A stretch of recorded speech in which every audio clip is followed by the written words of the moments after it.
이 시간 주시는 하나님의 말씀 예레미야서 32장 36절에서 44절의 말씀 되겠습니다. 예레미야 32장 36절에서 44절의 말씀입니다. 그러나 이스라엘의 하나님 여호와께서 너희가 말하는 바 칼과 기근과 전염병으로 말미암아 바벨론 왕의 손에 넘긴 바 되었다 하는 이 성에 대하여 이와 같이 말씀하시니라.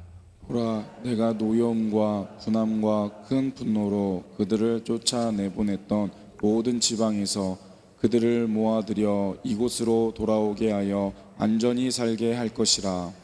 그들은 내 백성이 되겠고 나는 그들의 하나님이 될 것이며 내가 그들에게 한 마음과 한 길을 주어 자기들과 자기 후손의 복을 위하여 항상 나를 경외하게 하고 내가 그들에게 복을 주기 위하여 그들을 떠나지 아니하리라 하는 영원한 언약을 그들에게 세우고 나를 경외함을 그들의 마음에 두어 나를 떠나지 않게 하고 내가 기쁨으로 그들에게 복을 주되 분명히 나의 마음과 정성을 다하여 그들을 이 땅에 심으리라.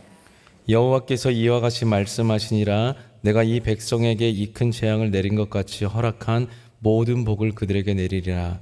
너희가 말하기를 황폐하여 사람이나 짐승이 없으며 갈대아인의 손에 넘긴 바 되었다 하는 이 땅에서 사람들이 밭을 사되 베냐민 땅과 예루살렘 사방과 유다 성읍들과 산지의 성읍들과 저지대의 성읍들과 네겝의 성읍들에 있는 밭을 은으로 사고 증서를 기록하여 봉인하고 증인을 세우리니 이는 내가 그들의 포로를 돌아오게 함이니라. 여호와의 말씀이니라.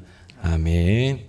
우리 이 시간 다음 세대를 위한 기도 함께 드리겠습니다. 오늘 유치부, 유년부, 초등부 우리 기도 제목 함께 간절한 기도의 마음 담아서 함께 올려드리겠습니다. 먼저 유치부 기도입니다.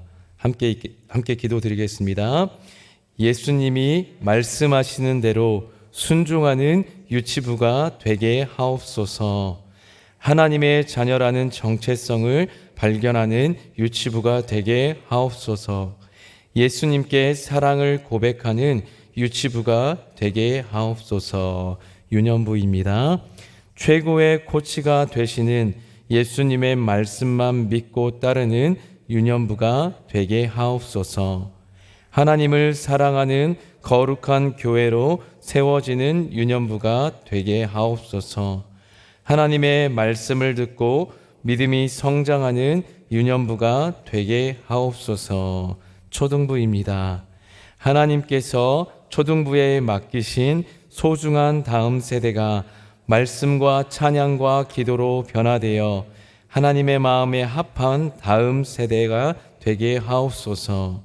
십자가의 복음을 깨닫고 복음 안에서 자신의 참된 가치를 발견하며 가슴에 말씀이 새겨지고 거룩한 창조 의식으로 살아가게 하옵소서. 복음의 능력을 경험하고 누구 앞에서도 당당하게 그리스도의 복음을 전하는 믿음의 세대가 되어 어떤 상황에도 그리스도를 따라가는 부흥의 세대가 되게 하옵소서. 아멘. 우리 간절한 기도로 다음 세대를 여름 사역을 위한 기도를 함께 계속해서 해주시길 부탁드립니다. 할렐루야. 오늘 이 시간 가운데도 하나님께서 귀한 말씀의 빛과 조명하심이 있는 이 시간 되기를 간절히 소망합니다. 여러분, 우리가 예레미야 말씀을 살펴보고 있는데 예레미야를 통해서 하나님께서 말씀을 전하게 하신 것은 좀 독특했죠. 어떤 상징을 통해서 행동 예언을 통해서 하나님께서 이스라엘 백성들에게 하고자 하는 어떤 그런 메시지들을 전했습니다. 비유하면 좀 이런 것 같아요. 우리가 자녀들에게 뭔가를 어린 자녀들에게 가르치거나 할 때 처음에는 막 좋은 말로 이렇게 하다가 나중에는 뭔가 그 말이 전달이 안 되지면 우리의 좀 몸짓이 커지거나 이렇게 하는 거야 라고 하면서 어떤 행동을 보여주거나, 그러니까 예레미야가 나타난 시점으로 봤을 때 계속해서 하나님이 여러 모양으로 선지자들을 보내셨습니다. 그런데 되지 않으니까 어떤 환상이랄지 직접 어떤 행동을 통해서 이스라엘 백성들의 영혼을 깨우고 그들에게 하나님의 뜻이 무엇인지 온전하게 돌이키게 하시려고 어떤 그런 상징과 행위를 통하여서 하나님의 말씀과 뜻을 전하게 하셨습니다. 오늘도 마찬가지죠. 앞선 예레미야 31장 말씀에서 하나님이 한 행위를 하게 하십니다. 그 친인척 관계에 있는 하나멜의 밭을 사도록 예레미야에게 하신 겁니다. 여러분, 그게 의미하는 게 무엇이었습니까? 그것은 예루살렘의 회복을 의미하는 것이었습니다. 당시 이 예레미야가 전한 메시지의 그 시대적 상황은 바벨론에 의해서 곧 예루살렘이 함락되어지는, 그리고 멸망을 당하게 되는 그런 상황이었습니다. 바벨론 군대가 예루살렘을 포위하고 있고 예루살렘의 어떤 무너짐은 시간 문제였습니다. 그런 풍전등화의 상황 가운데에서 땅을 사라니요, 땅을 산다라고 해서 그 땅이 내 것이 된다라고 하는 보장이 있는 게 아니라 이제는 포로로 끌려가서 언제 다시 나라가 회복되어지고 포로로 끌려갔던 이들이 되돌아올지 어찌 될지를 모르는 거죠. 한번 전쟁이 크게 일어나서 나라가 함락이 돼버리게 되면은 여러분, 이 땅이 누구 땅이었는지 어떤 그런 보증을 해줄 수 있는 게 당시에 무엇이 있었겠습니까? 지금은 전산이라도 남아있고 한다면은 어떤 그런 확인을 할 수 있겠지만은 지금 이런 상황에서의 땅을 산다라는 것은 아무런 어떤 땅이 남지도 않고 그것을 보증해 줄 수 있는 보증도 되지 않는 거죠. 그렇다면 왜 하나님께서 왜 그 밭을 사라고 했는지 예레미야가 1장 25절에서 하나님께 질문을 하죠. 그래서 그 질문에 대한 답변이 어제 본문이었던 26절부터 오늘 44절까지의 말씀입니다. 어제 본문에서는 그 예루살렘이 함락하게 될 수밖에 없었던, 무너질 수밖에 없었던 상황에 대해서 하나님이 말씀을 하셨어요. 당연하게 우상을 숭배하고 또 하나님을 떠나서 범죄했기 때문에 심판을 당할 수밖에 없다라는 것을 하나님이 보여주셨죠. 시대적으로 역사적으로 본다면 이스라엘은 늘 우상 숭배에 대해서 엎치락 뒤치락 하면서 모든 시대 가운데에서 우상을 숭배했습니다. 이스라엘의 역사 가운데 빼놓을 수 없었던 어떤 단골적인 이슈였는데 그것 때문에 하나님께서 바벨론에 의한 심판을 단행하시기로 결정하셨고 선언하셨습니다. 그런데 하나님께서 그 바벨론의 심판이 끝이 아니었습니다. 그 심판이 최종 결론이 아니고 하나님께서는 이스라엘을 향한 회복을 계획하고 계셨습니다. 우리 36절과 7절 두 절 말씀 함께 읽어보겠습니다. 그러나 이스라엘의 하나님 여호와께서 너희가 말하는 바 칼과 기근과 전염병으로 말미암아 바벨론 왕의 손에 넘긴 바 되었다 하는 이 성에 대하여 이와 같이 말씀하시니라. 보라, 내가 노여움과 분함과 큰 분노로 그들을 쫓아 보내었던 모든 지방에서 그들을 모아들여 이곳으로 돌아오게 하여 안전히 살게 할 것이라. 아멘. 그렇죠. 앞선 어제의 본문에서 하나님이 바벨론에 의한 심판을 하실 거라고 말씀하셨는데 오늘 본문으로 딱 들어서서 36절에서 그러나 다른 반전을 말씀하십니다.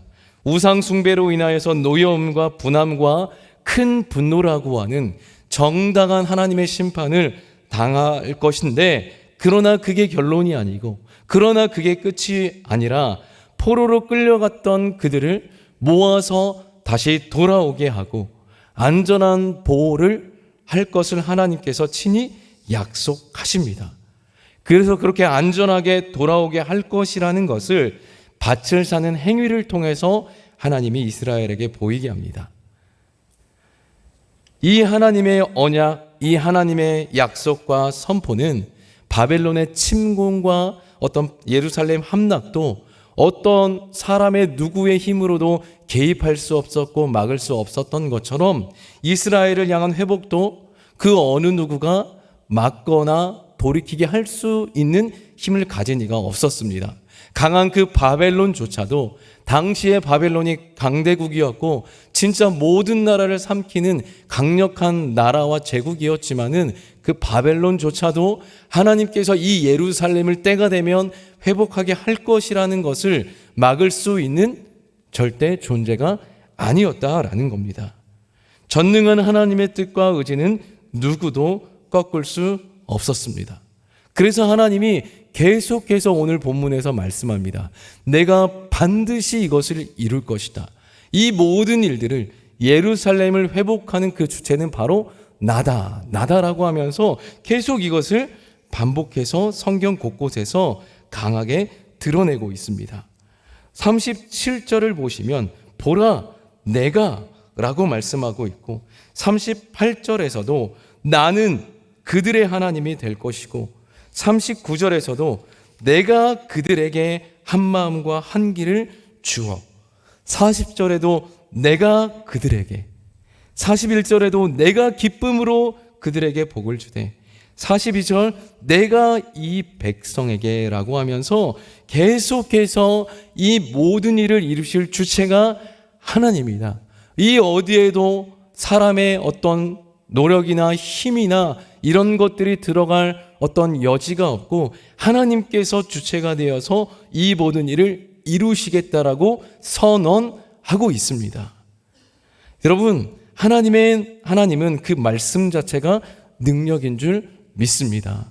천지를 창조하신 사건부터 하나님께서 이 땅 가운데 온 열방을 이루어 가시는 데 있어서 하나님께서 사용하신 것은 하나님의 말씀이었습니다. 그 말씀이 이루어지지 않은 것이 없고 또 하나님이 그 말씀으로 이루어진 것이 다시는 그것을 돌이키지 이전까지는 그 말씀은 늘 언제나 동일하다라는 거예요.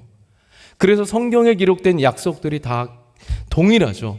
하나님께서 하신 약속들이 그것이 이제는 아니다라고 하시기 전까지는 그 말씀이 늘 유효합니다. 마치 창세 때 만드셨던 그 빛이 지금 영원하죠. 다시 온 세상 가운데 어두움으로 가득하게 되리라라고 하시기 전까지는 늘 선포된 하나님의 말씀은 실제로 존재하여서 그 이 땅 가운데에서 존재하며 그 하나님의 말씀들이 늘 살아있다라는 거죠. 여러분, 그래서 이스라엘을 회복하겠다라고 하는 그 말씀도 여전히 유효한 것도 우리에게 또 믿음의 눈으로 본다면 우리를 향한 또 약속의 말씀입니다. 여러분, 그렇다면 하나님께서 이스라엘을 회복하려고 하는 이유가 무엇일까요? 그것은 하나님의 어떤 마음이 늘 이스라엘을 향해 있기 때문입니다. 정한 시간 동안에는 고통을 당해야 하겠지만은 그 과정 가운데에서 유다 백성들은 이스라엘은 죄를 깨닫고 다시 하나님의 품으로 돌아올 것을 소망하셨습니다. 여러분, 생각해 보십시오. 하나님께서는 이스라엘을 늘 참고 인내하고 견뎌내셨습니다. 하나님께서 출애굽한 백성들을 약속의 가나안 땅으로 들어가게 하셨고 그 가나안에서의 삶을 늘 지켜주셨어요. 잘못하고 실수하고 범죄하였더라도 그 가나안 땅에서 삶을 지켜주셨습니다. 일정 시간 동안에 고통을 당하고 괴롭힘을 당하고 어떤 적이 있었지만은 국민과 영토는 늘 여전히 그들의 것이었습니다. 지금도 동일한 상황이죠. 당장은 나라가 망하고 포로 신세가 되겠지만은 그 시간도 정해진 때까지입니다. 하나님은 여전히 회복을 말씀하고 있고 소망을 선포하고 있습니다.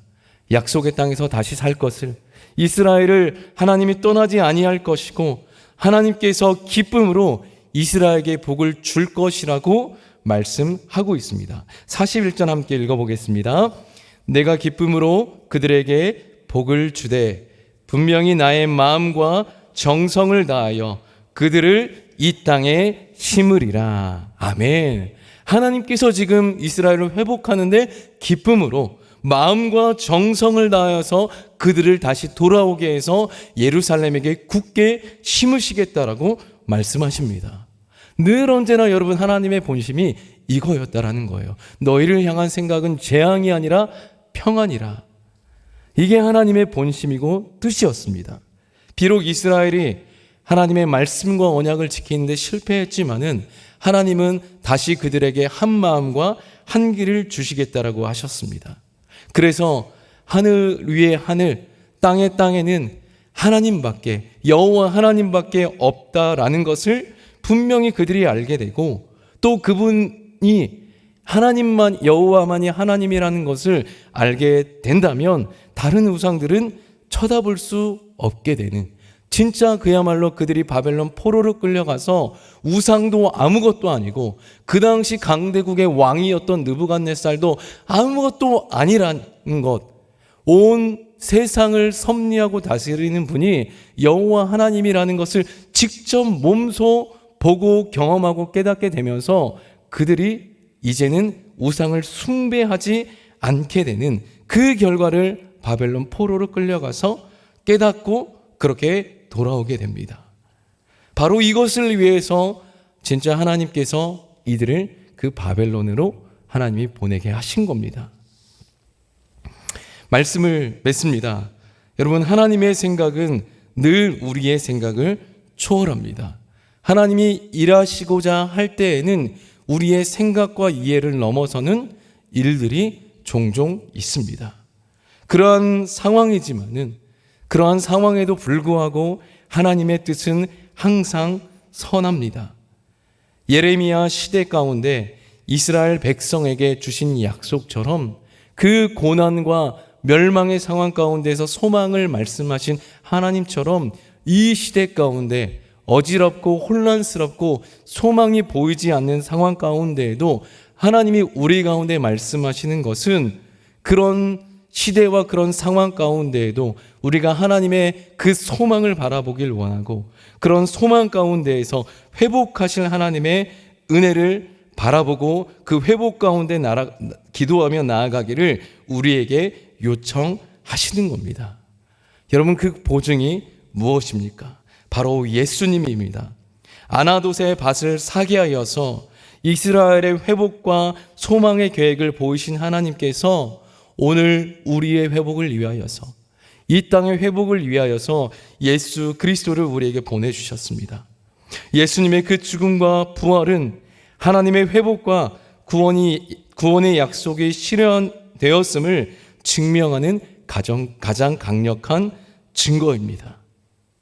그래서 오늘도 우리가 오늘의 말씀처럼 하나님의 계획 가운데, 뜻, 본심 가운데 온전한 소망을 두고 그 소망의 보증 되시는 예수 그리스도를 강하게 붙듦으로 말미암아서 오늘도 우리의 삶이 믿음 안에 있는 삶, 모든 상황, 눈앞에 보이는 상황을 보는 것이 아니라 하나님의 말씀과 하나님의 뜻 가운데에서 온전한 위로와 소망과 회복으로 함께 나아가시는 우리 모든 조청의 성도님들 될 수 있기를 예수님의 이름으로 축복합니다. 아멘. 기도합니다. 하나님, 우리의 죄와 허물이 크다 할지라도 우리를 포기하지 않고 우리의 아버지 되어 주시고 우리를 하나님의 백성답게 빚어가시는 하나님의 은혜와 능력을 찬양합니다. 우리도 눈앞의 상황을 따라가는 것이 아니라 하나님의 선하신 계획과 말씀을 신뢰하며 따라가게 하여 주시옵소서. 그런 우리 모든 초청의 성도들의 삶이 되게 하여 주시고 우리 교회가 늘 주님이 기뻐하시는 뜻을 한마음 한뜻 되어서 이루어 갈 수 있는 주의 몸된 교회 되게 하여 주시옵소서. 그렇게 이루어 가실 하나님을 믿고 신뢰하며 우리의 구원자 되시는 예수 그리스도의 이름으로 기도드립니다. 아멘. 함께 우리 기도합시다. 그렇게 하나님께 소망과 뜻을 두고 살아가는 우리가 되게 하여 주시옵소서. 기도해 주시고 은혜와 사랑이 흘러넘치는 그런 공동체 초청교회 되게 하여 주시옵소서. 그리고 내일 이웃 섬김 삼계탕 접대가 있습니다. 오늘 내일 준비를 하는데요. 귀하게 여러분들이 봉사를 신청해 주셨습니다. 함께 섬김의 사역과 동참하는 가운데 우리의 기쁨이 되게 하여 주시고 수많은 또 이웃들에게 귀한 사랑을 전하고 섬길 수 있는 사역 되게 하여 주시옵소서. 또 날씨와 여러 상황들을 위해서도 기도해 주시고 그 밖에 우리 교회와 또 나라와 민족을 위하여서 온 열방을 위하여서 또 우리 개인의 기도 제목 놓고 우리 주의 이름 한번 부르고 함께 기도하겠습니다. 주여